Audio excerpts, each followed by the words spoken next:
मराठा आरक्षण प्रश्नी राज्य सरकारला धारेवर धरण्यासाठी आज सकल मराठा समाज व स्वाभिमानी संभाजी ब्रिगेडच्या वतीने वामनराव पावडे मंगल कार्यालयात मराठा आरक्षण एल्गार मेळावा आयोजित करण्यात आला होता।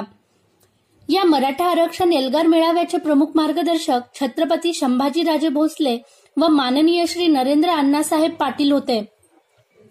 यावेळी छत्रपती संभाजीराजे भोसले यांनी आपली प्रतिक्रिया देत काय म्हणाले ते पाहूया।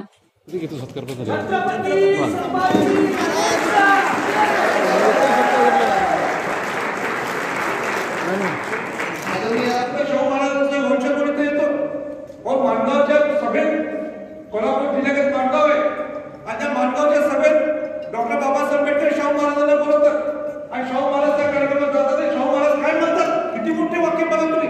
शाहू महाराज म्हणतात त्याच्या पुढचं बहुजन समाजाचं नेतृत्व डॉक्टर बाबासाहेब आंबेडकर करतात।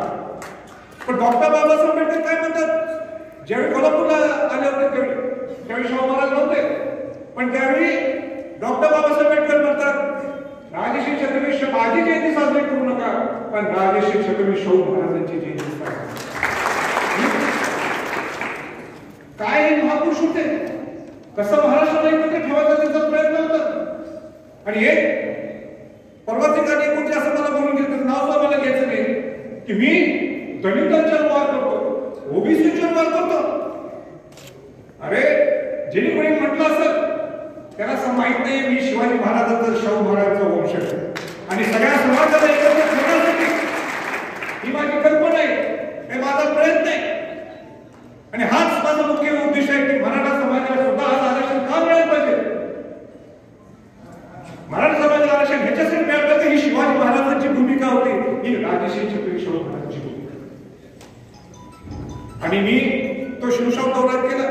शिवशाव दौरा करत असताना अनेक पूर्ण महाराष्ट्र पिचून काढलं, मराठा समाजाला जाणीव करून दिली मी तुमच्या बरोबर आहे, मी नेतृत्व करण्यासाठी मी बाहेर पडलो नाही। मगाशी माधवराव देवसकर असेल सगळे अनेक नेते मंडळी बोलले की आपण नेतृत्व घ्यायला पाहिजे। अहो राजश्री छत्रपती शाहू महाराज 1917ला जे खामगाव विदर्भामध्ये तिथं मराठा शिक्षण परिषद आहे आणि त्या मराठा शिक्षण परिषदेत शाहू महाराज म्हणतात की मी तिथं छत्रपती महाराज म्हणून आलो नाहीये, मी महाराज म्हणून आलो नाही, मी एक समाजाचा एक घटक म्हणून तुमच्यातलाच एक बंधू मिळता वेळेसारखा। शाहू महाराज पुढे काय म्हणतात, मी तुमचा शिपाई नाही आहे, मी तुम्ही जास्त संबोधित करा तर मला शेतकरी म्हणून संबोधित करा। आणि म्हणून माझं नेहमी बोलणं असते की मराठाचा समाज असू दे किंवा बहुजन समाज असू दे, मला ते समाजासाठी नेतृत्व करायचं नाही, कारण समाज हा राजकारणाच्या पलीकडे आहे। आणि म्हणून शाहू महाराजांचा सारखं शिवाजी महाराजांच्या सारखं मला मराठा समाजाचा एक शिपाई गडी किंवा मराठा समाजाचा एक सेवक म्हणून काम करायचं।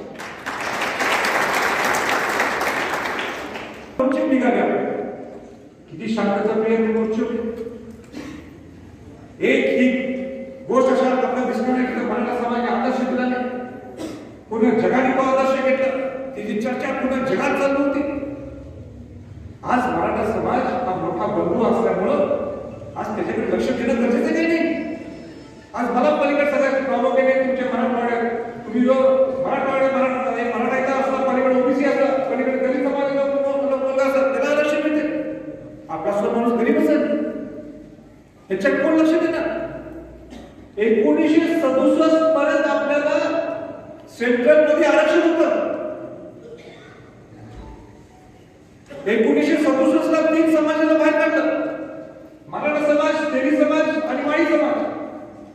1968 ला परत एकदा तेली समाज आणि माळी समाजाला आत घेतलं।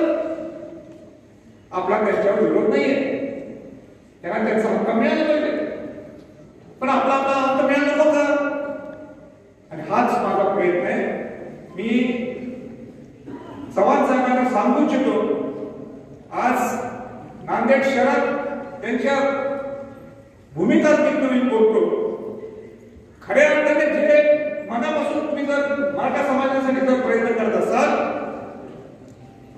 तर तुम्ही जे काही तुम्ही सर्वोच्च न्यायालयात तुम्ही बाजूनी मांडता ती मराठा समाजातले जे विद्वान लोक आहेत, ते इंटेलिजंट लोक आहेत, या लोकांच्या पण ह्या गोष्टी हे समजलं गरजेचं। म्हणून ह्या विचारपीठावर मी आज त्यांना सांगू इच्छितो की तुम्ही ताबडतोब या इंटेलिजंट लोक ज्यांना या आरक्षणाच्या गोष्टी समजतात, एससीबीसीच्या गोष्टी समजतात, ज्यांना आरक्षणाच्या बाबतीत त्याचा लढाई आहे क्वेश्चन, या अशा एक 5-6 लोकांना किंवा 10 लोकांना एक समिती स्थापन करा आणि सुप्रीम कोर्टात जी सरकारची बाजू तुम्ही मांडत असता, आमचा विश्वास पूर्ण या वकिलांच्यावर आहे, रोहित नेतेच्या टीमवर. पण तुम्ही जी बाजू मांडता, परवा तुम्ही बाजू मांडता गेला किंवा घोळ झाला, त्याच्यामुळे आमचा विश्वास राहिला नाही. मी जालन्याच्या भाषणात बोललो होतो की तुम्ही काय करताय मला दाखवा. हे माझे त्यावेळीच भाषण आहे. जालनाचं ज्या दिवशी माझं भाषण झालं, मराठा समाजाच्या समन्वयकांनी घेतलं होतं, त्यावेळेस मी बोललो की तुम्ही काय करणार आहे. तुमचा जेडीचं सामान्य प्रशासनाचं सचिव पोहोचलं का तिथं, तुम्ही सगळ्यांना कोऑर्डिनेशन केलं का, हे सगळं मी बोलले त्या दिवशी. आज मी तुम्हाला सांगू इच्छितो त्या गोष्टीच्या आरक्षणासाठी मी न बदलल्या म्हणजे विभागाने तुम्ही आपलं टेक्निकल गोष्टी जे वकिलांच्या पण पोहोचू शकतात आपली बाजू, अशा लोकांची एक समिती तुम्ही लवकरच्या लवकर स्थापन करा. आणि ज्या दिवशी तुमची मीटिंग असेल त्याच्या एक आठवड्याच्या अगोदर किंवा ज्या दिवशी तुम्हाला तुमचा आपली बाजू मांडायची संरचना, त्यावेळी तुम्ही या लोकांना एकत्र घेणं गरजेचं आहे, असं माझी त्यांना नम्रपणे विनंती करायची. तुम्ही उपसमितीचे अध्यक्ष मान्य, एकनाथ शिंदे साहेब तिथे चांगली गोष्ट आहे, बाळासाहेब थोरात वाटते ते सगळ्या चांगल्या गोष्टी आहेत. पण या लोकांनी सुद्धा घ्या विश्वास आपण त्यांना माणूस समजला. आम्हाला लक्षात ठेवते तुम्ही नेमकं बाजू जर मांडायचे सकाळ मांडायला आम्हाला कळू दे. परवा सकाळ बोललो किती मोठा गोल झाला, का गोल झाला, काय रणनीती तुमची चुकली, काय स्ट्रॅटेजी चुकली, का तुमचा वकील आला नाही, का सर्वोच्च न्यायालयाच्या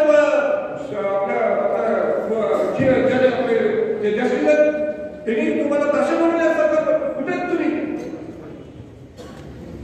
तर अशा सुद्धा होण्यात अशी माझी आपल्याला सर्वांना विनंती. आता अनेक संघटनेमध्ये मराठा समाजात यांच्यात युती नाहीये, अजिबात कसं काही. सगळ्या समाजाबद्दल मराठा समाजाचे लोक सगळे एक वेगळ्या वेगळ्या पद्धतीने सगळी मान्य करत असतात, एवढंच पडते. ठराविक संघटनेचं असं म्हणणं आहे की आपण हे एससीबीसीचं आरक्षण घ्यायला नको, आपण ईडब्ल्यूएस आरक्षण, आर्थिक दुर्बल घटकाचं. आता आर्थिक दुर्बल घटकाचे आरक्षण हे कोणी दिले, हे केंद्राने दिलेले 8% सुपर न्यूमरेटरच्या पद्धतीने. ते आपल्या अर्थच लागू होते, कुठं लागू होते, हे सेंट्रल गव्हर्नमेंट लागू होते. का सेंट्रल गव्हर्नमेंट लागू होते, आता तिथं केंद्रीय मागासवर्गीय जो आयोग आहे किंवा केंद्रीय मागासवर्गीय मंडळ आहे त्याच्यात आपण ओपन मध्ये म्हणून आजही आपल्याला जर सेंट्रल गव्हर्नमेंट काय असेल आर्थिक दुर्बल घटकांच्या माध्यमातून ईडब्ल्यू शब्द आपल्याला मिळते. प्रश्न आला राज्यात सरकारने ठराविक मराठा संघटनेचं म्हणणं काय की आपल्याला ईडब्ल्यूएस आरक्षण आपण हे घेऊ, एसीबी आपल्याला एसीबी जॉईंट मिळेल. हा विषय मी मुख्यमंत्र्यांच्या समोर बोललो, नरेंद्र पाटील होते, हा आम्ही पुढे मांडला. कोणाच्या पुढे मांडला, मुख्यमंत्री होते, उपमुख्यमंत्री होते, अशोकराव चव्हाण तिथं होते, एजी ज्याला कुंभकोणी ते होते, जे आपली बाजू तिथे नेहमी सरकारच्या पुढे लिगल पद्धतीने मांडतात थोडाच आहे हे तिथं होते. त्याला मी एकच प्रश्न केला की आमच्यात काही वाद नाहीये, पण तुम्ही आम्हाला स्पष्ट सांगा, तुम्ही आम्हाला स्पष्ट सांगा, जर का आर्थिक दुर्बल घटकाचं आपण 10% आरक्षण राज्यात जर घेतलं तर त्याला एससीबीसीला धोका होणार का. जर एससीबीसीला धोका होणारच नसेल तर घेऊन टाकतात, आमच्याकडे नाही. ही माझी बाजू नाहीये, ही सगळ्या सकल मराठा समाजाची बाजू आहे, ही सगळ्या समन्वयक जे आहेत त्यांची भूमिका मी मांडत होतो. त्याला उत्तर काय दिलं, आम्ही अंडरटेकिंग घेऊ शकत नाही. म्हणून माझी विनंती आहे की जो दुसरा घटक आहे मराठा समाजात ज्यांना वाटतं ईडब्ल्यूएस घ्यावं त्यांनी यावं सगळ्यांनी एकत्र. माझी आजही मनापासून विनंती आहे, मनापासून विनंती आहे, हृदयातून विनंती आहे की सगळ्यांनी एकत्र यावं. समन्वयक सगळे बसून दे, तिकडे समोर ते बसून दे, काय ईडब्ल्यूएस घ्यावं सांगावं, का हे लोक सांगतात ईडब्ल्यूएस घेऊ नये म्हणून सांगावं, सरकारने सांगावं काय आपली भूमिका आहे. पण हिचा खेळ आपलं सरकार स्वतः सरकार सुद्धा आणत होतं 3-4 गट किंवा 3-4 लोकांचे वेगवेगळे मतं. काही वेगळे मतं असतील किरकोळ, पण मूळ विषय आहे का एसीबीसीचं आरक्षण तुम्ही कसं मिळवून देणार आहे, काय तुमची स्ट्रॅटेजी आहे हे आमच्या कानावर घ्या. म्हणजे मी आता थकून झालो किती जायचं. आज नंतर परत बीडला होतं, परत जालन्याला होतं, नाशिकला होतं, कोल्हापूरला होतं आणि कुठं कुठं जायचं ते भाषण करायला आणि तेच बोलायचं. किती तर तेच भाषण करायचे आपण. माझं स्पष्ट मत आहे की तुम्हाला जर प्रामाणिकपणाने करता नाही सगळ्या गोष्टी येऊन देतं सगळे जगाला. आज माधवराव का परकट बोलले, का त्याची एवढे परकट भाषा होते. आज त्या परकट भाषेत तोंडाचं काढतो. मी तोंडाचं काय काढायला गेलो तर लगेच मीडियाने लगेच स्ट्रायकिंग न्यूज. आता करायचं नाही बाबा. आता मला सुद्धा वाटायला मी फार मोठं बोलतो. म्हणजे काय ते आपण बोलायला गेलो ती लिंक कशी तिकडे जोडायची. म्हणजे पत्रकारितेचं काही चूक नाही. कॉम्पिटिशन सुद्धा वाढलंय त्यामुळं ते त्याची न्यूज करतात आणि आम्हाला बरं वाटतं आम्ही न्यूज मध्ये जातो. पण विषय तसा राहिला नाहीये. मराठा समाज एक वेगळी, मराठा समाजाला एक वेगळा अँगल लागू शकतो. कोणाला वाटतं की मराठा समाज हा ओबीसीच्या विरोधात आहे.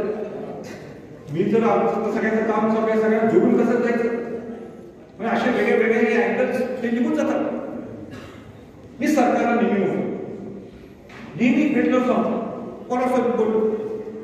परत दलित समाज, बहुजन समाज आणि मराठा समाजात वाद का वाद एमपीसीच्या परिषद थांबवल्या मराठा समाजात. पण त्याच्या मागचं कोण बोलत नाही. का थांबवल्या, काय कारण आहे. मी काय प्रश्न तिथं विचारतोय एक बाई बोलत नाही. मी त्यांना साधा प्रश्न केला मला काय कळत नाही. मी आताच अभ्यास करावा या सगळ्या गोष्टींचा. 420 मुलांचे भरते कुठल्या एमपीसीचे 2021-20 कोण 420 मुलं सगळ्याच जातीतले. मराठा समाजाचे नुसते 127 आहेत. त्यात एसीबीसीच्या कोटात 50 वर आहेत. बाकीचे जे मराठा समाजात एसीबीसी मध्ये बसत नाही. मग ह्या 420 लोकांना तुम्ही नियुक्त का देत नाही याचं उत्तर नाही. हा विषय मी मुख्यमंत्र्यांच्या समोर बोललो. ऑफिशियल मीटिंगमध्ये बोललो. त्यांना एजीना, कुंभकोणीना आणि त्याच्या सर्व सरकारने ह्याचं एक आणि मागावर सचिव सुद्धा होते, मुख्य सचिव, त्यांना सुद्धा त्याचं उत्तर देता आलं नाही. आता ह्याचं उत्तर द्या का ते त्याच्यामध्ये. उद्या पेपरवाले विचार, प्रेसवाले उद्या इथं चव्हाण साहेब तुम्ही विचारत त्याला का 420 मुलांच्या विद्यार्थ्यांच्या नियुक्त्या होत नाही, नियुक्त करायला रुजू करत नाही त्याला. यावेळी माधव पाटील देवसरकर, पंजाबराव काळे, गिरीश जाधव, सुनील पाटील कदम, तिरुपती पाटील भगनुरे, तानाजी हुस्सेकर तसेच मोठ्या संख्येने मराठा बांधव यावेळी उपस्थित होते. आणि अशाच नवनवीन बातम्या आपल्यापर्यंत पोहोचण्यासाठी न्यूज एक्सप्रेस या चॅनलला नक्की सबस्क्राईब करा.